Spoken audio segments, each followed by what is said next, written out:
A millionaire marries a black girl. All his friends humiliate him. What she did, years later, made them all regret it. Enjoy the story. The cardboard beneath Dorothy's thin frame had grown soggy from the December rain seeping through Brooklyn's cracked sidewalks. She pulled the tattered wool blanket closer to her chin, watching designer heels click past her makeshift shelter beside the dumpster. Her dark eyes held a quiet dignity that even hunger couldn't diminish. The philosophy book she'd salvaged from a library trash bin lay open beside her, its pages warped but treasured. At 23, she had learned that survival required more than hope. It demanded an unbreakable spirit that even the streets couldn't steal. The harsh wind cut through her inadequate clothing, but she refused to shiver visibly, maintaining the composure that had carried her through countless nights, like this one. The expensive leather shoes stopped directly in front of her cardboard kingdom. Dorothy's gaze traveled upward, taking in tailored wool pants, a cashmere coat that probably cost more than most people's monthly rent, and finally, meeting the concerned brown eyes of a man who clearly didn't belong in this forgotten corner of the city. His olive skin and carefully groomed beard spoke of wealth and privilege, yet something vulnerable flickered in his expression as he crouched down to her level. The scent of expensive cologne, mixed with the bitter December air, created an almost surreal contrast to her harsh reality. "Are you hungry?" he asked in accented English, his voice gentle but uncertain. Dorothy's jaw tightened, her muscles tensing with defensive pride. "I'm not a charity case," she replied, her voice steady despite the exhaustion weighing on every word. "And I'm certainly not entertainment for rich boys playing tourist in the slums." Her words carried the sharp edge of someone who had learned to protect herself with verbal armor, each syllable carefully chosen to maintain her dignity in circumstances designed to strip it away. The man's face flushed, but he didn't retreat. Instead, he sat on the wet concrete beside her, ruining his $1,000 pants without apparent concern. "My name is Amari," he said simply, extending his hand in a gesture of equals. "And I think you might be the most honest person I've met in years." Something about his quiet persistence broke through Dorothy's defenses. She studied his face, handsome, yes, but marked by a loneliness she recognized from her own mirror. "Dorothy," she said finally, closing her book, but keeping her finger between the pages, a gesture that somehow felt like extending trust. Over the following weeks, Amari returned with the consistency of sunrise, not with grand gestures or patronizing offers, but with quiet presence that spoke louder than any proclamation of good intentions. He brought coffee that steamed in the cold air and listened as Dorothy shared fragments of her story, the foster homes that never felt safe, the aging out of the system at 18 with nothing but a garbage bag of belongings, the jobs that vanished when employers discovered her. A dress was a shelter. She told him about her dreams of building something meaningful, schools where girls like her could be brilliant without apology, where intelligence wasn't measured by zip codes or bank account balances. He spoke of his own gilded cage, the weight of family expectations that pressed down like atmosphere at ocean depths, the suffocating luxury that felt more like a prison than a privilege. His father's oil empire cast shadows that reached across continents, but Amari confessed that he'd never felt the warmth of genuine acceptance. Their conversations stretched through winter nights, two souls from different worlds discovering they shared the same hunger for authentic connection. Dorothy began to see past his wealth to the man beneath, while Amari recognized in her the strength he'd always admired but never possessed. When Dorothy told him she was pregnant, she braced for the inevitable retreat that experience had taught her to expect. Instead, Amari took her hands in his and whispered, "Then God has given me a reason to fight for something real." The tears she'd held back for months finally fell, not from despair but from the shocking recognition of genuine love. But neither of them was prepared for the storm that was about to engulf their newfound happiness, threatening to destroy everything they had dared to build together. The world they were about to face would test every foundation of their relationship. The media explosion came swift and merciless, like wildfire consuming everything in its path. "Dubai Prince shames family with homeless mistress," screamed the headlines in fonts designed to wound. Photographers with telephoto lenses camped outside the small apartment Amari had quietly secured for them, turning their private sanctuary into a fishbowl of public judgment. His phone buzzed constantly with messages from furious relatives and former friends, each more cutting than the last, each designed to remind him of his supposed betrayal of family honor. Dorothy watched the man she loved shrink under the weight of public humiliation, knowing she was being painted as the cause of his fall from grace. The pregnancy progressed under a microscope of unprecedented cruelty. Tabloids published photos of Dorothy's growing belly with captions like, "The mistake that cost a fortune," and "From streets to sheets, the trap that worked." Amari's father flew from Dubai on his private jet, his rage filling their small living room like toxic smoke that poisoned every breath. "You've disgraced 5 generations," he spat at his son, his voice dripping with decades of accumulated privilege and prejudice. Then, turning venomous eyes on Dorothy, he continued, "And you trapped my son with your ghetto tricks, using your body to climb out of the gutter where you belong." Dorothy remained silent, her hands protective over her belly, but her eyes burned with a fire that promised this humiliation would not be the end of her story. What none of them suspected was that Dorothy carried within her not just a child, but a vision that would reshape their understanding of power itself.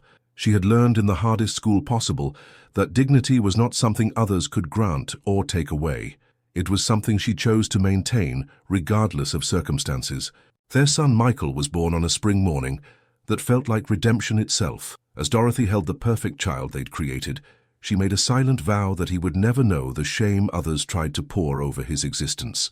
Amari gazed at his family with wonder, seeing in his son's tiny face the future he'd never dared to imagine.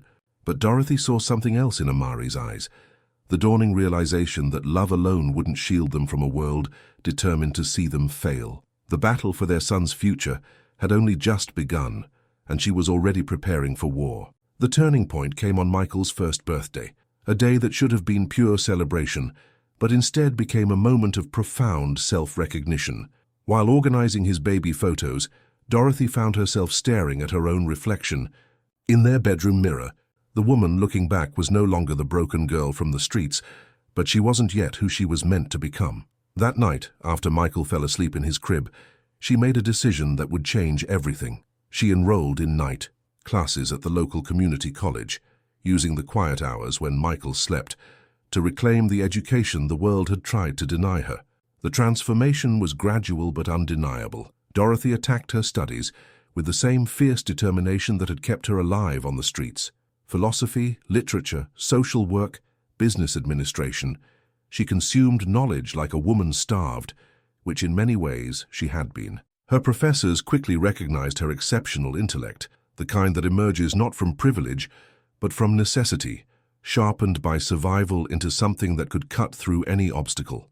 By Michael's second birthday, Dorothy had not only completed her associate degree, but had begun writing, first in journals, then in essays that captured the attention of anyone brave enough to read them.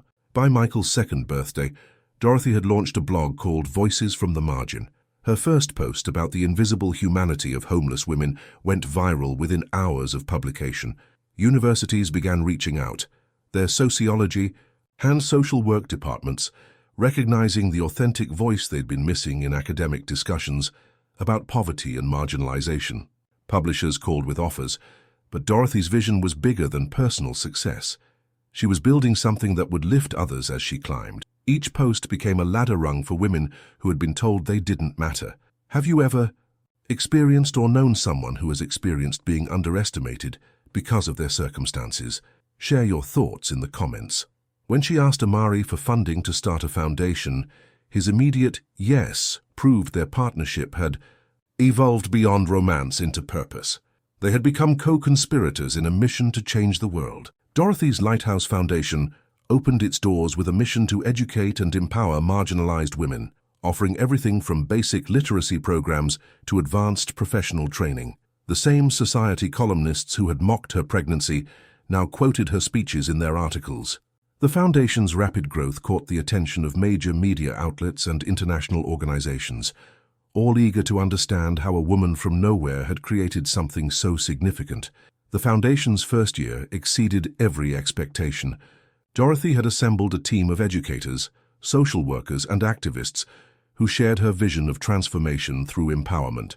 They offered everything from GED preparation to computer training, from job placement services to childcare support. The women who came through their doors were Dorothy's sisters in struggle, single mothers, former addicts, survivors of abuse, immigrants seeking new starts. Each success story became a testimony to the power of seeing potential where society saw problems. Within 3 years, Dorothy's foundation had trained over 1,000 women, placed hundreds in meaningful careers, and fundamentally changed public discourse about poverty and potential. Her TED Talk, "The Brilliance They Tried to Bury," received a standing ovation and millions of views within its first week online. As cameras flashed at the Foundation's 3rd anniversary gala, Dorothy stood at the podium in elegant confidence, no longer the frightened girl hiding behind a dumpster. She had become a force of nature, channeling years of accumulated pain into purposeful action that lifted entire communities. The irony wasn't lost on Dorothy when the same socialites who had whispered about her trapping Amari now competed for invitations to her events. She watched from across the room as 3 women who had publicly called her a gold digger now praised her work to potential donors, their voices dripping with the same enthusiasm they'd once reserved for condemning her. The power had shifted so completely that they didn't even realize they were seeking approval from the woman they'd once dismissed. But the most profound transformation was yet to come, one that would force everyone to confront the true meaning of worthiness and respect. Success brought its own challenges and revelations. Dorothy discovered that influence required constant vigilance, that every interview and public appearance was both an opportunity and a potential trap. The media that had once hunted her now courted her, but she never forgot the lessons learned during those brutal early days. She used her platform to elevate other voices, to ensure that the Foundation's work remained focused on those who needed it most, rather than those who could provide the most favorable publicity. The moment of ultimate vindication came during a live television interview about successful Foundation leaders. The host, completely unaware of Dorothy's history, introduced her as one of America's most influential voices on social justice.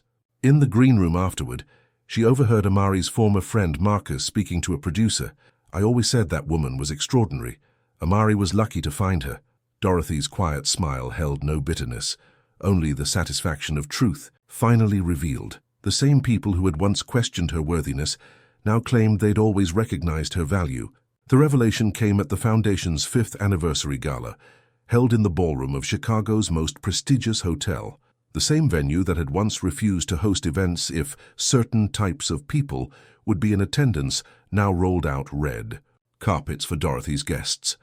As she addressed the crowd of dignitaries, donors, and former critics, she paused at the podium where a special plaque waited to be unveiled. "This foundation began with a simple truth," she said, her voice carrying to every corner of the room, "that brilliance exists in every corner of our society, often in places we're taught not to look." The plaque read, "Founded by Dorothy Washington Rahman, whose vision transformed not just individual lives, but our understanding of human potential itself."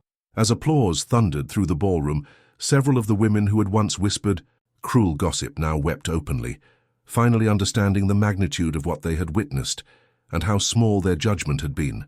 The transformation was complete. The woman they had tried to destroy had instead created something beautiful enough to redeem them all. Standing with Amari and Michael as cameras captured their family's triumph, Dorothy felt the completion of a journey that had begun in desperation but ended in transformation. She had never sought revenge against those who had hurt her. Instead, she had built something so beautiful and powerful that their cruelty became irrelevant. The Foundation continued to grow, eventually reaching international recognition and helping to establish similar organizations worldwide, each one a testament to the truth that greatness can emerge from the most unexpected places. Years later, when Michael asked his mother why people always seemed so moved when she spoke, Dorothy would smile and tell him, "Because I remind them that the light inside us can never be extinguished by someone else's darkness." She had learned that true power wasn't about proving others wrong. It was about proving what was possible when someone refuses to accept the limits others try to impose. Her story became a testament to the truth that love, when combined with determination and purpose, can transform not just individual lives but entire communities, creating ripples of change that extend far beyond what anyone thought possible. You are amazing. If you genuinely enjoyed this story, please leave a like and subscribe. It's a great feedback for me. If it made you feel seen, heard, or simply reminded you that change is still possible, share it with someone who needs a little hope today. See you.